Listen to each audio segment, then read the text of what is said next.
এদিকে ফাতেমা আলাউদ্দিনের আম্মার কাছে টাকা চাওয়াতে টাকা না দেওয়ায় দুজনের কথা কাটাকাটি লেগে ফাতেমা এখন বাড়ি থেকে চলে যাচ্ছে। আর ওইদিকে ডালি এখন বন্ড কবিরাজের কথায় ওঠানামা করতেছে। আর সব মিলিয়ে আগামী 44 নম্বর পর্বটি হতে চলেছে খুবই ধামাকা। হ্যালো বন্ধুরা, কেমন আছেন? আশা করি সকলেই ভালো আছেন। আপনাদের প্রিয় ধারাবাহিক নাটক সত্যের মিত্র নেই 44 নম্বর পর্বের ধামাকা কাহিনী নিয়ে আসলাম। অলরেডি কিন্তু সত্যের মিত্র নেই ধারাবাহিক নাটকের 43 নম্বর পর্বটি প্রকাশিত হয়ে গেছে।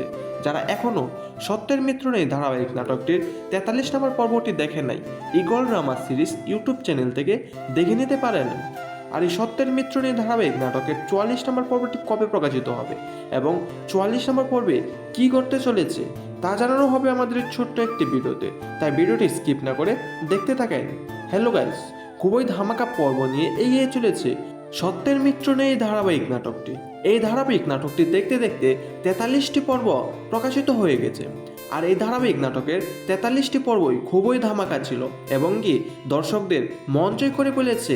এই ধারাবাহিক নাটকটির 43টি পর্ব কে কে দেখেছেন কমেন্ট করে জানাতে পারেন।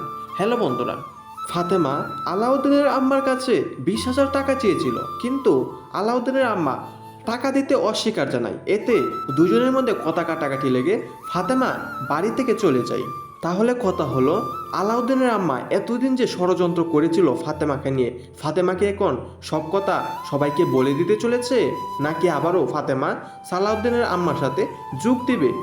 আর ওইদিকে ডালি এখন বন্ড কবিরাজের পায়তারায় পড়েছে। বন্ড কবিরাজের কথায় উঠানামা করতেছে, সালাউদ্দিনকে এখনও আগলা করে রেখেছে। আর সব মিলিয়ে আগামী 44 নম্বর পর্বটি হতে চলেছে খুবই ধামাকা।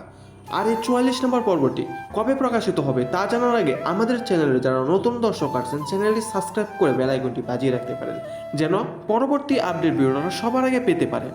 আর এই সত্যের মিত্র নেই ধারাবাহিক নাটকের 44 নম্বর পর্বটি প্রকাশিত হতে চলেছে আগামী 16 মে দুপুর 3টায় ঈগল ড্রামা সিরিজ ইউটিউব চ্যানেলে।